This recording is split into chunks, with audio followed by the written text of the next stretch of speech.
নমস্কার, আমি ইন্দ্রাণী। শুরু করছি আজকে।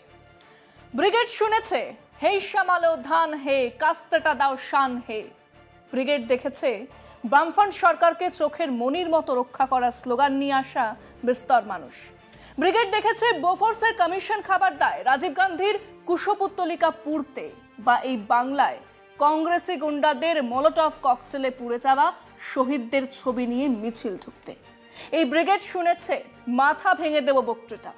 এই ব্রিগেডে এসেছে ন্যানো গাড়ির কাটআউট। কিন্তু এই প্রথম এই ব্রিগেডে লাল সমাবেশে সব থেকে ওপরে উঠল তেরঙ্গা পতাকা। যে উত্তাল যৌবন তরঙ্গ সেদিন বলেছিল লাল কিলে পর লাল নিশান, তাদের সভার উপরে লাল ঝান্ডার উপরে উঠছে দেশের জাতীয় পতাকা। যে পার্টির এক বাচাল অর্ধশিক্ষিত প্রায় চালু করেই দিয়েছিল রবীন্দ্রনাথ, এক বুর্জোয়া কবি, তার রচনা দিয়ে শুরু হলো ইনসাফের দাবিতে জনগণের বৈঠক। যে নজরুলের সাম্যের গান আর মুজাফফর আহমেদের মানে কাকাবাবুর সঙ্গে সম্পর্কের জেরেই নজরুল ছিলেন আবদ্ধ, সেই নজরুলের গান দিয়ে শেষ হলো ব্রিগেড মিটিং। এক আমূল পরিবর্তনের দিকে পথ হাঁটা।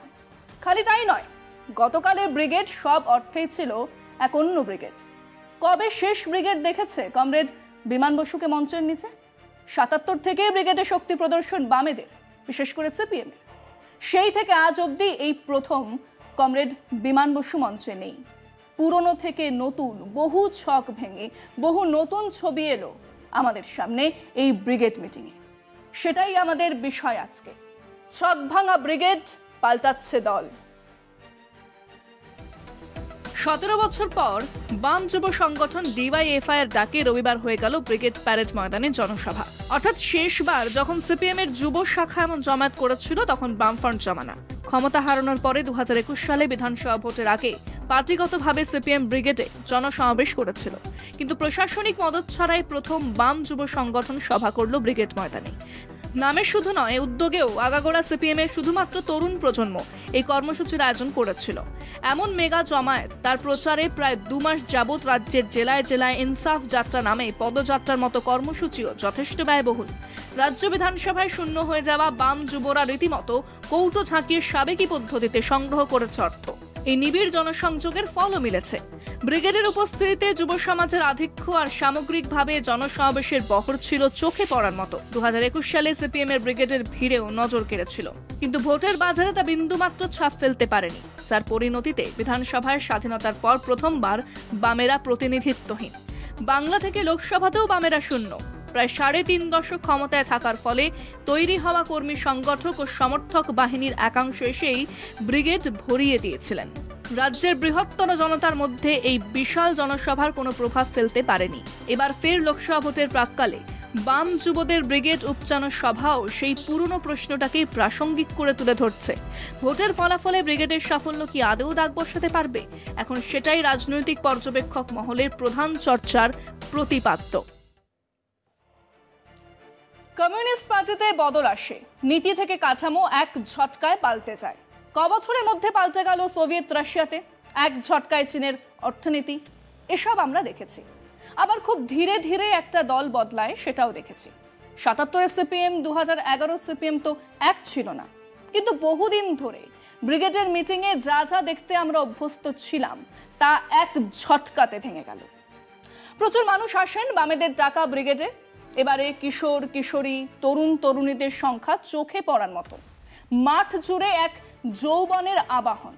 মঞ্চও ব্যতিক্রম নয়। সবচেয়ে বয়স্ক মোহাম্মদ সেলিম, বাকিদের প্রত্যেকেই প্রায় তার অর্ধেক বয়সী। এই মুখেদের অনেকে সাইবারি, মরিদ ঝাঁপি, রনু গুহনিয়োগীর নামও শোনেননি, এমনকি শতরূপ বা কৌস্তবও ছিলেন না মঞ্চে। আর এই প্রথম আমার স্মরণের ব্রিগেডে কাঁধে গামছা বা তোয়ালে নিয়ে বিমান বসু নেই। তিনি তলায় বসে শুনছিলেন পরের প্রজন্মের বক্তৃতা। অস্ফুটে হয়তো মনে পড়ছিল, আমাদের গেছে যে দিন একেবারেই কি গেছে, কিছুই কি নেই বাকি। তারপরেই মাথায় এসেছিল শেষ লাইনটা, রাতের সব তারাই আছে দিনের আলোর গভীরে। এই বয়সে এসে সান্ত্বনা আছে তরুণেরা, তারাই ধরেছে হাল। জাতীয় পতাকা নিয়ে কি কেবল আরএসএস এর অসুবিধা ছিল? কমিউনিস্ট পার্টিরও তো ছিল। সেই জাতীয় পতাকা এবারে মাথার একেবারে ওপরে। লাল ঝান্ডা ছাড়িয়ে উড়েছে সারাটা সময়। সিপিএম এর নব্য ক্যাডাররা নীল সাদা জামা পরেন না, ওই রংটাকেই ত্যাগ করেছেন, কারণ মমতার যা কিছু সব পরিত্যাজ্য। একটাই কারণে মমতাকে নিয়ে তাদের মনের গভীরে এই উষ্মা, তিনিই কেড়েছেন অষ্টম বামফ্রন্টের স্বপ্ন। কাজেই মমতা কিছু করলে সেটা পরিত্যাজ্য। কিন্তু এবার সেই ব্যাকরণ ভুলেই এই কদিন আগে ঘোষিত বাংলার মাটি বাংলার জল রবি ঠাকুরের গান দিয়ে শুরু হলো ব্রিগেড। হ্যাঁ, প্রাচীন গণসঙ্গীত তার সমসাময়িকতা হারিয়েছে, আর ইদানিং গণনাট্য সংঘ মধ্য নয়, নিম্ন মেধার কারবার। কাজেই গণসঙ্গীত নয়, রবি ঠাকুরের গান বেছে নিলেন যুবকরা। রবীন্দ্রনাথ বুর্জুয়াদের কবি, সেই অর্ধসত্য প্রচারের জবাব এলো সঠিকভাবে। শেষে এলো নজরুল, একইভাবে সমসাময়িক বিতর্ককে মাথায় রেখে। গোটা ব্রিগেডে মমতার দল আর সরকারকে ফালা করা হলো দুর্নীতির প্রশ্নে, কিন্তু দিদি মোদি এক হ্যাঁ গোছের কথা মঞ্চ থেকে বলা হলো না। আক্রমণ শানানো হলো বিজেপির বিরুদ্ধেও, কিন্তু বিজেমূলের মতো শব্দবন্ধ শুনলাম না মঞ্চের যুব বক্তাদের মুখে। শোনাই গেল না জোটের কথা, ইন্ডিয়া অ্যালায়েন্সের কথা। যুব নেতৃত্ব কি ধরেই নিয়েছেন জোট হবে না? উল্টে শোনা গেল সিস্টেম বদলানোর মতো বেসিক কথাবার্তা। এবারের ব্রিগেড যে কোনো কারণেই হোক উল্টো মুখ, এটাও আমরা দেখিনি কখনো। এই ব্রিগেড দেখলো এক বাম সমাবেশ, যে সমাবেশে ডাকাই হয়নি অন্য বাম সংগঠন বা নেতাদের। এটাও এক নতুন ব্যাপার, এর তাৎপর্য বুঝতে সময় লাগবে। তবে সিপিএম দলের মধ্যে এক অংশ বহুকাল ধরেই নিজেদের উদ্যোগেই আন্দোলন জমায়েত গড়ে তোলার পক্ষে সওয়াল করে যাচ্ছিলেন। এই সিদ্ধান্ত কি সেই অংশের চাপেরই হলো? জানা নেই। এবং এই প্রথম বাংলায় ব্রিগেড, বামেদের ডাকা ব্রিগেড, সর্বভারতীয় দলের উপস্থিতিও নেই, কিন্তু বক্তাদের এক বিরাট অংশ হিন্দিতে বহুক্ষণ বললেন, হিন্দি বাংলা মিশিয়ে বললেন। এটাও এক নতুন ফেনোমেনন, যা এর আগে জ্যোতি বসু, প্রমোদ দাশগুপ্ত, বুদ্ধদেব ভট্টাচার্যদের বক্তৃতাতে শোনা যায়নি। সব মিলিয়ে এক নতুন ব্রিগেড আমরা দেখলাম। কিন্তু এই নতুন ব্রিগেড, প্রচুর মানুষ, যৌবনের উচ্ছ্বাস, ইয়ং ব্রিগেড কি ভোটের বাক্সে বামেদের কিছুটাও এগিয়ে দিতে পারবে? এই প্রশ্ন করেছিলাম আমাদের দর্শকদের। শুনুন তারা উত্তরে কি বলেছেন। আমার মনে হয় না যে পারবে, কেন কি ওদের যে গত 34 বছরে ওরা যে ইমেজটা তৈরি করেছে নিজের, এই জিনিসটা আর পারবে না নিয়ে আসতে। 100% গ্যারান্টি এগিয়ে দিতে পারবে। তার কারণ বিগত দিনে যে ব্রিগেড হয়েছে তার রেকর্ড ছাড়িয়ে গেছে। মহা ব্রিগেড যদি আমরা বলি তাহলে তৃণমূল কংগ্রেসই দেখাতে পেরেছিল, সেটা আমরা লক্ষ্য করেছি রাজ্যবাসী হিসেবে। মমতা বন্দ্যোপাধ্যায় আমরা দেখতে পাচ্ছি যে তিনি উন্নয়ন করেছেন, উন্নয়ন করে চলেছেন। আশা করি এই প্রভাব পড়বে না। অবশ্যই এটা ভোট ব্যাংকে একটা এফেক্ট হবেই। মমতা বন্দ্যোপাধ্যায়ের যে সরকার, ইনি একদম গরিব মানুষের একদম গরিব দরদি সরকার। এনার উন্নয়নের কাছে ব্রিগেড কিচ্ছু না, ব্রিগেডের যত লোক যাবে না কেন, কিন্তু সব হচ্ছে মমতা বন্দ্যোপাধ্যায়ের লোক। বামফ্রন্টের মধ্যে যে উচ্ছ্বাস দেখা গেছে, নতুন প্রজন্মের প্রচুর ছেলেকে দেখলাম হাজির করেছে, এটা একটা পজিটিভ দিক বলা যেতে পারে। 34 বছরের রাজত্বে প্রথম যে বাম সরকারকে এনেছিলাম সেটা কিন্তু আমরা 11 বছর পেয়েছি। 11 বছর পরে দিক বিদিক শূন্য হয়ে গেল।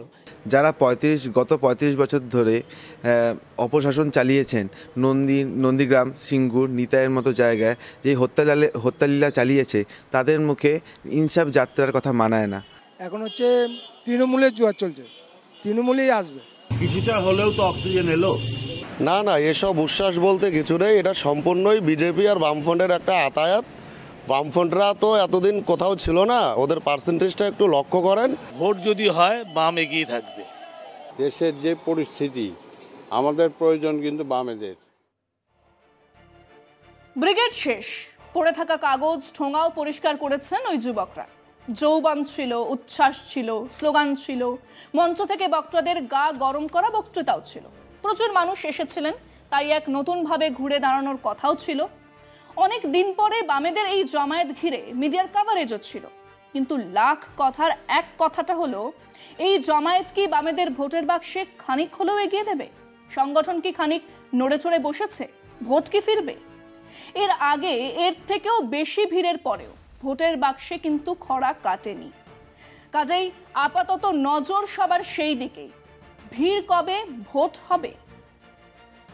আজকে পর্যন্তই। দেখতে থাকুন কলকাতা টিভি, রাত দিন 7 দিন।